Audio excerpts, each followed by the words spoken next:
मुल्क भर में 21 नशिस्तों पर ज़िमनी इंतखाबात के लिए पोलिंग का वक्त खत्म होने के बाद वोटों की गिनती का अमल शुरू हो गया। कौमी असम्बली के 5, पंजाब के 12, खैबर पख्तूनख्वा और बलूचिस्तान के 2-2 जबकि सिंध असम्बली के एक हल्के पर वोटर्स ने हक़ राय दही इस्तेमाल किया। कई हल्कों में भरपूर गहमा गहमी देखने में आई। कुछ हल्कों में खाली स्टेशन वोटर्स की राह तकते रहे।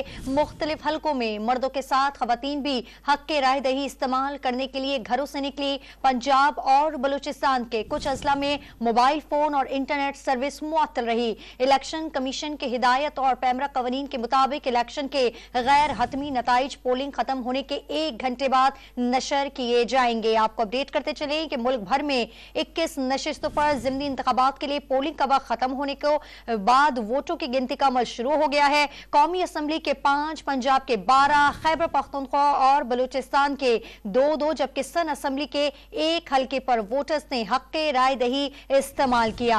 कई हल्कों में भरपूर गहमा गहमी देखने में आई है। कुछ हल्कों में खाली स्टेशन वोटर्स की राह तकते रहे। मुख्तलिफ हल्कों में मर्दों के साथ खवातीन भी हक़ राय दही इस्तेमाल करने के लिए घरों से निकली। पंजाब और बलूचिस्तान के कुछ अजला में मोबाइल फोन और इंटरनेट सर्विस मुअत्तल रही। इलेक्शन कमीशन की हिदायत और पैमरा कवानीन के मुताबिक इलेक्शन के गैर हतमी नताइज पोलिंग खत्म होने के 1 घंटे बाद नशर किए जाएंगे।